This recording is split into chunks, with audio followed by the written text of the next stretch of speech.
की अध्यक्ष हूँ, मेरा काम है उस लड़की से मिलना। एक तो दिल्ली पुलिस 8 दिन तक अरेस्ट नहीं करती, मैं मिलने आती हूँ, जैसे ही मुझे पता चलता है तो मुझे मिलने नहीं दिया जा रहा। वहाँ अंदर बैठ के मना करवा रहे हैं वो हॉस्पिटल अथॉरिटीज को। तो उनको बोला या तो दिल्ली पुलिस आए यहाँ पे मेरे से बात करने या हॉस्पिटल की अथॉरिटीज बात करें। यहीं पे करने में बैठूंगी मैं, कैसे नहीं मिलने देंगे लड़की से।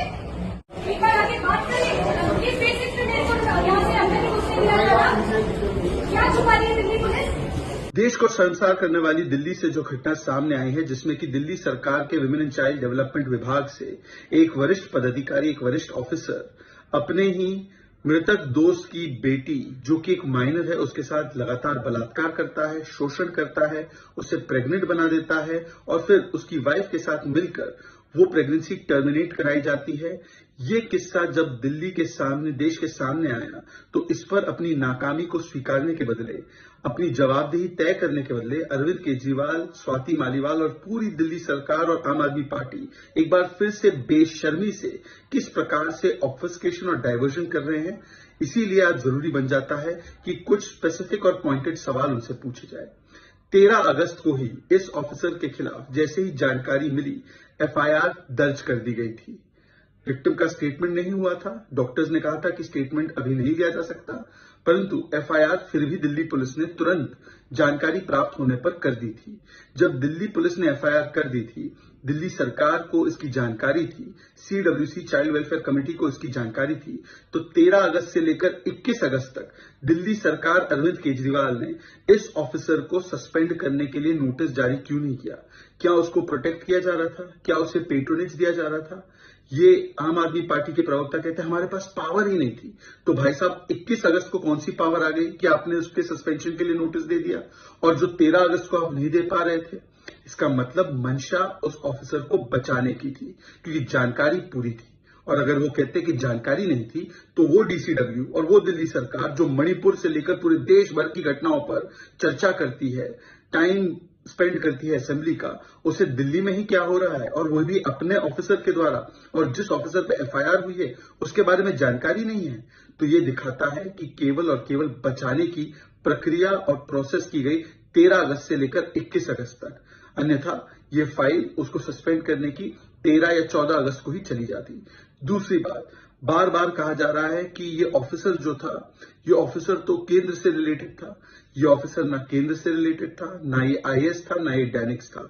ये छोटे से लेवल से ऊपर बढ़ता गया पिछले 8-9 वर्षों में दिल्ली सरकार की मेहरबानियों की वजह से। क्या ये सच नहीं है कि 2022 में मार्च में इसे ओएसडी लेवल का ऑफिसर बनाया गया और वो ओएसडी था एक दिल्ली सरकार के मिनिस्टर का, कैलाश गहलोत का। मतलब कि इस ऑफिसर को पूरा राजनीतिक संरक्षण भी प्राप्त था। और क्या इसीलिए 13 तारीख को उसके सस्पेंशन नोटिस नहीं दिए गए दिल्ली सरकार के द्वारा? उसे बचाने की पूरी कोशिश की गई। तीसरी बात, जो दिल्ली सरकार अपनी पीठ थपथपाती है और डीसीडब्ल्यू अपनी पीठ थपथपाती है, क्या है उनका मैकेनिज्म? क्या है उनकी चाइल्ड वेलफेयर कमेटी, जहां पर इस बच्ची का कोई जानकारी उनके पास नहीं थी? ऐसे तो दिल्ली सरकार कहती है कि जिन बच्चों के माता पिता या उनमें से एक अगर कोविड में उनसे छिन गए हैं, तो ऐसे बच्चों की जानकारी उन्होंने इकट्ठा करके एक पोर्टल पर डाली है और वो सारी जानकारियां हैं कि अगर वो बच्चा किसी और की कस्टडी में है, तो वो जानकारी क्या इस बच्ची के बारे में नहीं थी दिल्ली सरकार को? और अगर थी, तो दिल्ली सरकार और दिल्ली की महिला आयोग ने क्या किया इस बच्ची को सुरक्षित रखने के लिए? इतने वर्षों तक उसके साथ ये घटना घटती रही। मतलब कि दिल्ली सरकार और डीसीडब्ल्यू जो भी बातें कह रहे थे, और पब्लिक डोमेन में भी और सुप्रीम कोर्ट को भी, कि बच्चों की स्थिति को लेकर उन्होंने बहुत काम किया है, महिलाओं की स्थिति को लेकर उन्होंने बहुत काम किया है, ये सारी बातें झूठी साबित हुई। चौथी बात, सवाल तो ये बनेगा कि बार बार आप ट्रांसफर ऑफ ब्लेम करते हैं। आज सवाल ये बनता है कि आपने अपनी कौन सी जिम्मेदारी निभाई? आपके विभाग में इस प्रकार का प्रेडेटरी बिहेवियर वाला ऑफिसर था, उसको आपने लगातार प्रमोशन दिया, आपने उसको ओएसडी रैंक का बना दिया। और ये कोई इकलौती ऐसी घटना नहीं है। हर बार ऐसे मानसिकता वाले, आपराधिक पृष्ठभूमि वाले ऑफिसर्स को या लोगों को बचाने का काम आम आदमी पार्टी ने किया है।